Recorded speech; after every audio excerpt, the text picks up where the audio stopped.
नमस्कार बालमित्रांनो, मागल्या व्हिडिओमध्ये आपण बघितलेलं आहे we construct a triangle given the lengths of its 3 sides. ज्या वेळेला एका ट्रायंगलच्या तिन्ही बाजू दिलेल्या असतात त्यावेळेला आपण ट्रायंगलची कन्स्ट्रक्शन केलेली आहे। त्या संदर्भातच त्यामधली पुढची स्टेप म्हणजेच एक पुढचं एक्झाम्पल आपण घेऊया। Draw an isosceles triangle with base 5 cm and other sides 3.7 cm each। आता आपल्याला माहिती आहे की आयसोस्केलस ट्रायंगलच्या दोन बाजू सारख्या असतात, त्यांची लेंथ ही सेम असते, सारखी असते। आता स्टेप्स प्रमाणे आपण सगळ्यात पहिले एक रफ स्केच ड्रॉ करणार। Before constructing a triangle we go for rough sketch.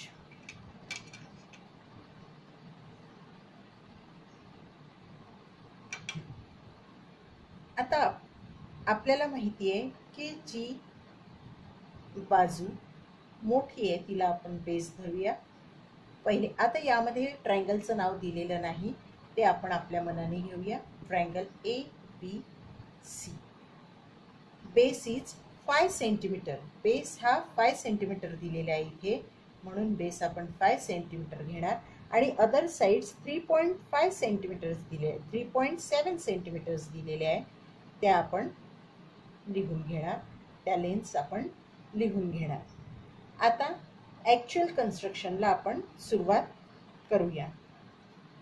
आता सगळ्यात पहिले फर्स्ट स्टेप कन्स्ट्रक्शन करताना ट्रायंगलची रफ स्केच ड्रॉ करणे, त्यानंतर आपण प्रत्यक्ष कन्स्ट्रक्शनला सुरुवात करूया।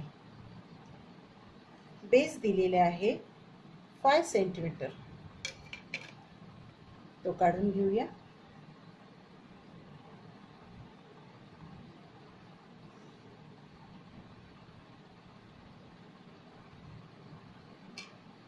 या दोन्ही पॉइंट्सला नाव देऊ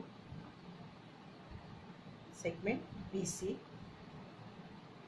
5 cm।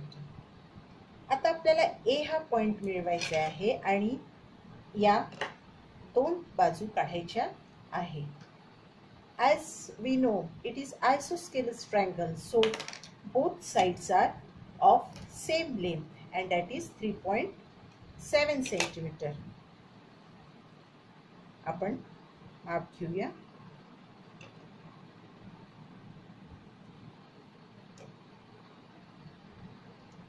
Three 3.7 cm।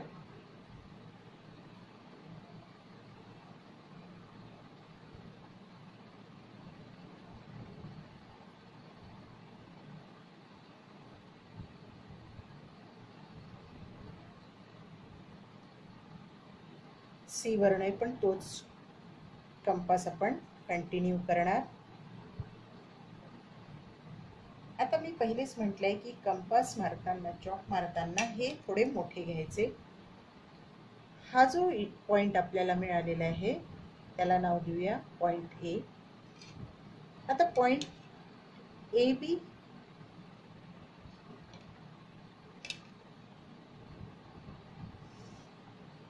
जोडून घेऊया, त्याचप्रमाणे पॉइंट AC पण जोडून घेऊया।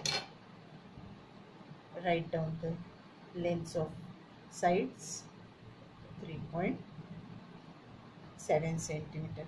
याप्रमाणे आपल्याला हा जो आपण कन्स्ट्रक्ट केलेला आहे तो एक आयसोस्केलस ट्रायंगल आहे। म्हणजेच आयसोस्केलस म्हटल्यानंतर एका बाजूचं माप दिलेलं असेल तर आपण दुसऱ्या बाजूचं माप तेच घेऊया आणि बेस दिलेला असेल तो बेस घेऊया।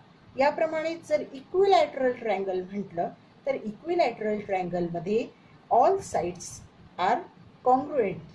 प्रत्येक साइडची जी लेंथ आहे ती सेम असते, त्यावेळी आपल्याला एकच माप दिलेलं असेल। ते पण एक उदाहरण आपण बघणार।